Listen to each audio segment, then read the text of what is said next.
أعوذ بالله السميع العليم من الشيطان الرجيم.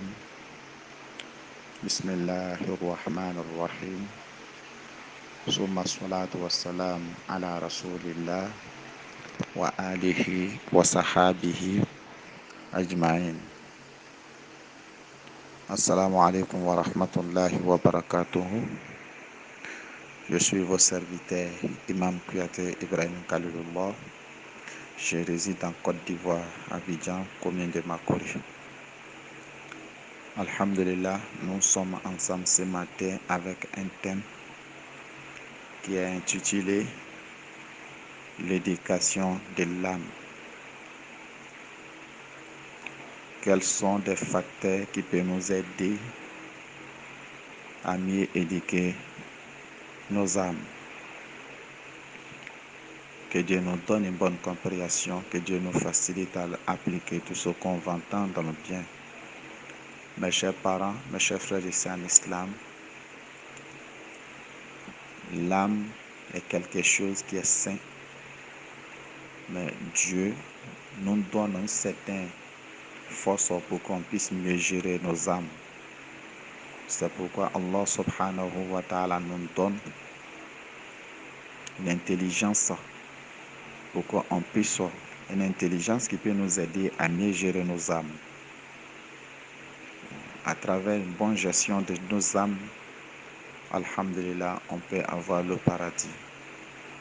Mais si ce n'a pas été bon, ça va nous conduire à l'enfer. Que Dieu nous éloigne de cela. Mes chers parents, mes chers frères et sœurs en islam, c'est à travers nos âmes on va aimer les choses qui sont permises en islam. C'est à travers nos âmes aussi on va aimer les choses aussi qui sont interdites en islam. Donc l'âme a besoin de certaines éducations pour que ça va être bien, pour qu'on puisse mieux gérer dans la voie que Allah subhanahu wa ta'ala nous demande.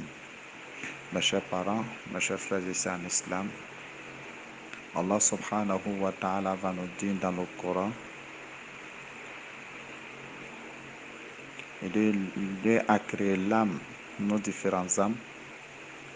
L'âme peut être l'âme qui est corrompue, qui va te conduire à l'enfer. L'âme est aussi une âme aussi sainte qui va te aider aussi jusqu'au paradis. Il nous dit ça dans Suratu Ash-Shamsu. Il dit Fa'alhamaha fujuraha wa taqwaha. Allah subhanahu wa ta'ala a créé l'âme. Il lui a doté une certaine intelligence. Il sait ce qui est bon. Il sait aussi ce qui est mauvais. Mais en général, l'âme ne veut pas de tout ce qui est difficile. L'âme n'aime pas ça. L'âme veut seulement ce qui est facile et intéressant. C'est permis, c'est pas permis, lui n'a pas besoin de ça. Lui veut ce qui est facile et intéressant. Donc, c'est propriétaire des âmes maintenant qui doit mieux gérer son âme avec l'intelligence qu'Allah subhanahu wa ta'ala lui a donnée. C'est pourquoi vous allez trouver à travers l'évolution de l'éducation des âmes, tu vas trouver beaucoup de différentes âmes. Il y a des étapes au fur et à mesure pour qu'on puisse avoir des âmes supérieures. Que Dieu nous donne une bonne compréhension. Mes chers parents, mes chers frères et sœurs en islam, première chose qu'on peut prendre pour nous aider à mieux éduquer nos âmes, c'est s'éloigner plus en plus des interdits de Dieu. Il ne faut jamais qu'on néglige les interdits de Dieu. Il ne faut pas qu'on va regarder la petitesse. Quand on dit seulement que c'est les interdits de Dieu, on doit s'éloigner plus en plus de cela. Ça, c'est la première action qu'on doit s'en donner à ça. Quand on est très loin, ça va nous faciliter de ne pas tomber dedans. Mais si on passe à côté ou bien on s'approche, un jour, tôt ou tard, Satan peut nous pousser pour nous faire tomber dans des erreurs sans qu'on se rende compte. Ça, c'est la première chose d'abord. Deuxièmement, des choses qu'on doit prendre pour nous aider pour qu'on puisse mieux éduquer nos âmes. L'homme doit aimer tout ce que Dieu a permis, même s'il n'a pas la possibilité de faire tout. Il doit créer un certain amour pour aimer tout ce que Dieu lui a permis de faire. il doit s'efforcer d'aimer cela. Ça va lui aider un jour à avoir l'amour de cette chose pour le faire comme il se doit. Même s'il ne peut pas faire tout, au fur et à mesure, il pourra mieux faire un jour. Ça fait 2. Troisièmement, l'homme doit être en contact avec Allah subhanahu wa ta'ala à travers les invocations.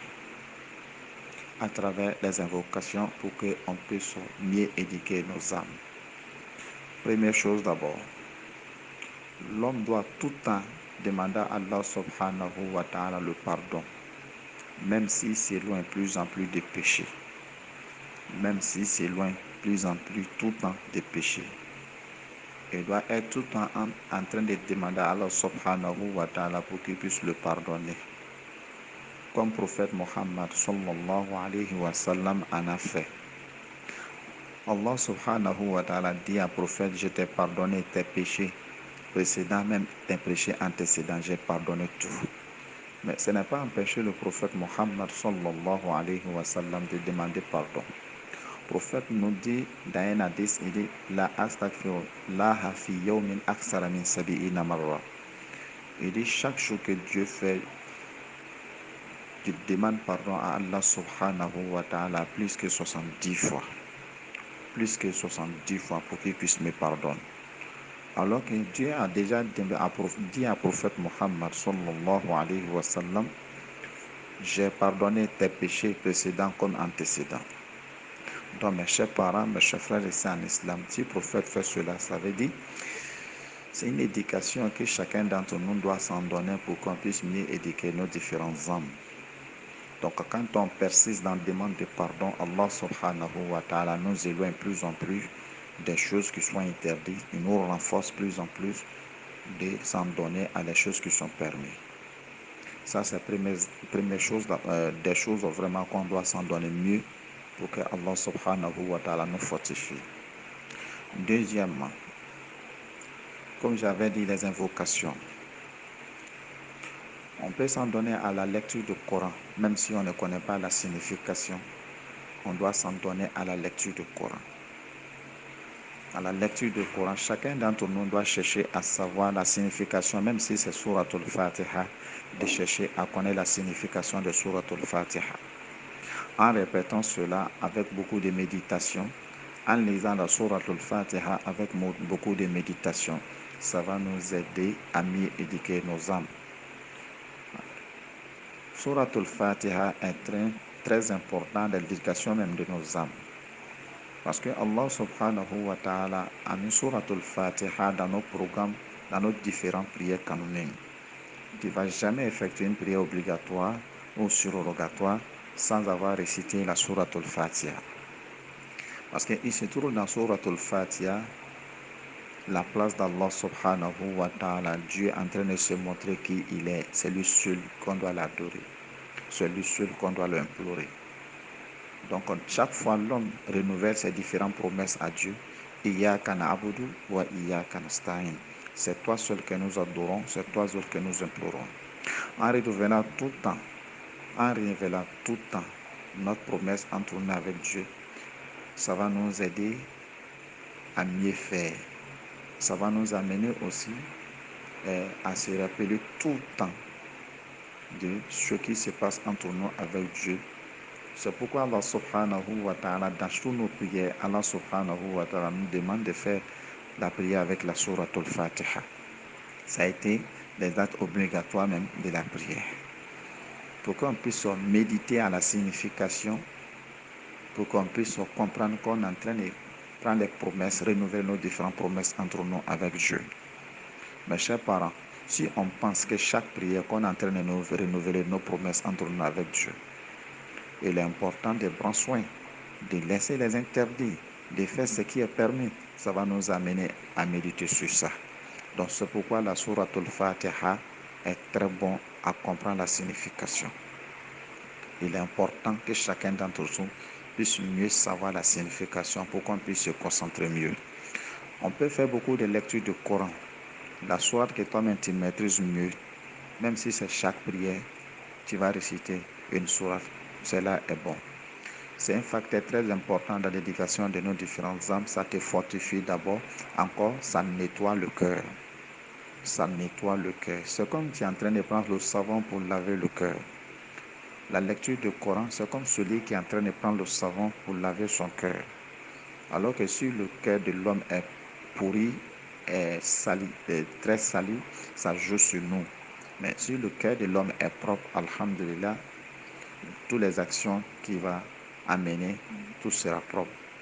Donc mes chers parents, mes chers frères et sœurs en islam, comme le prophète nous dit, inna fi jasadu kullu mudgha iza salaha salaha jasadu kullah wa iza fasada fasada jasadu kullah Allah wa hiya al-qalb. Il dit, il se trouve en nous une petite chair. Si elle est sainte, tout nos corps sera saint. Si elle est corrompue, tout nos corps sera corrompu. C'est le cœur de l'homme. Donc mes chers parents, mes chers frères et sœurs en islam, la lecture fait que le cœur de l'homme devient très propre, très saint. Ça devient un cœur très vivant. Donc il est important de faire beaucoup de lecture du Coran. De faire beaucoup de lecture du Coran. Même si c'est une sourate que toi tu connais dans le Coran. Même si c'est un verset de Coran que tu vas prendre chaque jour pour te faire accompagner avec cela, ça sera bon comme les disciples le faisaient, les disciples du prophète Mohammed sallallahu alayhi wa sallam. Donc mes chers parents, mes chers frères et sœurs en islam, voici un grand facteur qui peut nous aider à mieux éduquer nos âmes. Après cela aussi, on peut s'adonner à les zikr, c'est-à-dire les rappels de Dieu. On peut prendre subhanallah walhamdulillah wa la ilaha illallah akbar pour se rappeler de Dieu. Comme on peut prendre un verset de Coran pour zikrer cela, pour se rappeler de Dieu. Comme on peut faire salat sur le prophète Mohammed sallallahu alayhi wa sallam pour qu'on soit en contact tout le temps avec Dieu permanent. Donc cela aussi nous fortifie, nous aide aussi à mieux éduquer nos âmes. Donc chacun d'entre nous doit avoir un secret entre lui avec Dieu à travers les zikrs. Prends les zikrs et toi-même tu maîtrises mieux, tu connais la signification. En faisant cela, tu te concentres, tu médites en faisant le zikr. Tu médites à la signification. Ça nous aide beaucoup à mieux éduquer nos âmes. Donc les zikr, il y a d'autres rappels aussi qui font partie des méditations. Ça aussi, ça fait partie de l'éducation de l'âme. L'homme peut des fois se retirer et isoler des gens pour prendre 30 minutes pour rester dans la maison ou partir dans un endroit seul pour méditer à la création de Dieu. Façon que Dieu lui est façonné, lui-même il s'y regarde, façon que Dieu lui est créé, comme Dieu même nous dit dans le Coran. Wafi anfusikum aya afala tubsirun. Il se trouve en vous-même des miracles, vous ne voyez pas cela. Quand l'homme même, toi-même tu te regardes, tu vois que Allah subhanahu wa ta'ala, la manière qu'il t'a façonné, la manière qu'il t'a créé, c'est un grand miracle. Toi-même, tu fais partie des miracles sur la terre. Donc, en regardant cela, ça va t'amener à voir la grandeur de Dieu dans le cœur. Ça va te faciliter aussi à mieux éduquer nos âmes, nos différentes âmes pour ne pas rentrer dans les choses qui sont interdites. Mes chers parents, mes chers frères et sœurs en islam, le rappel, tout le temps, l'homme ne doit pas être avec les gens, causer tout le temps. C'était dans l'habitude du prophète Mohammed sallallahu alayhi wa sallam. Des fois, il s'est retiré. Il va en dehors de la Mecque durant 10 jours ou un mois pour se rappeler d'Allah subhanahu wa ta'ala, pour méditer dans la grotte de Garo Hira. Nous autres, on peut le faire même si on se trouve dans une grande ville. On peut s'isoler dans la maison durant 30 minutes ou une heure du temps pour méditer à la création de Dieu. Pour que Allah subhanahu wa ta'ala nous aide à mieux faire l'éducation aux différentes âmes. Donc, mes chers parents, mes chers frères et sœurs en islam, voici les différents facteurs qui peuvent nous aider à avoir une éducation complète de nos différentes âmes. Si on fait cela, Allah subhanahu wa ta'ala va nous faciliter à avoir l'accès au paradis. Car l'âme pousse l'homme pour aller dans les mauvaises choses. Mes chers parents, mes chers frères et sœurs en islam, il y a un certain âme aussi qui est très dangereux. Il ne faut pas que nos âmes arrivent à cela. On appelle ça l'âme qui est déjà mort. Donc faites attention pour ne pas que nos âmes puissent mourir. On doit avoir un âme vivant pour qu'on puisse recevoir les bonnes choses d'Allah subhanahu wa ta'ala, puis encore mieux adorer Allah subhanahu wa ta'ala. Mes chers parents, mes chers frères et sœurs en islam, on termine avec quoi? Pour qu'on puisse être tout le temps dans l'éducation de nos différentes âmes, il faut qu'on combatte les gens vraiment qui sont en contact permanent avec Dieu. Il faut qu'on s'approche à les endroits où on est en permanente avec Dieu. Il faut qu'on s'en donne à certaines choses qui peut nous amener à être permanente avec Dieu. Donc mes chers parents, voici des actions qu'on peut amener dans les causeries où on parle beaucoup de Dieu, ou bien en écoutant ou des choses où on parle de Dieu, ou de la lecture du Coran, ou en écoutant des choses vraiment qui peuvent nous amener à mieux comprendre l'existence de Dieu, à avoir la grandeur de Dieu dans nos cœurs. Ou en se déplaçant pour aller regarder certaines choses, des choses vraiment que Dieu a créées, que c'est des choses miraculeuses, ça peut nous aider aussi à mieux éduquer nos âmes. Mes chers parents, mes chers frères et sœurs en islam, voici quelques facteurs, quelques différents facteurs qu'on peut prendre pour nous aider à mieux éduquer nos âmes. L'âme qui est bien éduquée, c'est l'âme va pousser le propriétaire de l'âme pour aller au paradis. Mais l'âme qui a été délaissée, cette âme aussi va pousser le propriétaire de l'âme pour aller en enfer. Que Dieu nous éloigne de ça. On termine par nous en disant quoi? Chaque fois, chacun d'entre nous doit demander à Allah subhanahu wa ta'ala pour qu'il puisse le guider. C'est la bénédiction qui coordonne tout cela. Tout le temps, demande à Allah subhanahu wa ta'ala de te rester tout le temps dans la droiture du prophète Mohammed sallallahu alayhi wa sallam.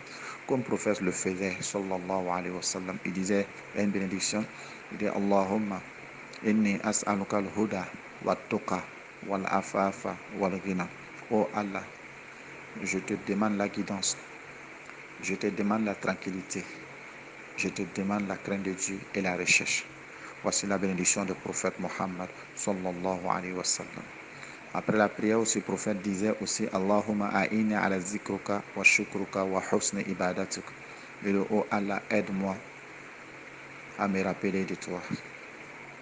Aide-moi à te remercier tout le temps.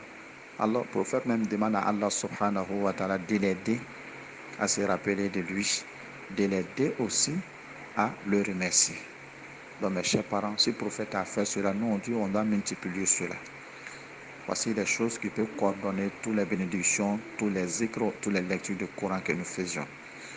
Je suis sûr et certain, si chacun d'entre nous s'en donne à ça, alhamdulillah, on va avoir toutes sortes de tranquillité ici-bas, succès à l'au-delà. Je demande à Allah subhanahu wa ta'ala qu'il nous donne une bonne compréhension, qu'il nous facilite à mieux appliquer cela. Sur ce, assalamu alaikum wa rahmatullahi wa barakatuh. Assalamu alaikum wa rahmatullahi wa barakatuh. C'est Mouna Madame Diaby. Si vous aimez la vidéo, n'oubliez pas de la partager et cliquez like. Merci. Salam salam.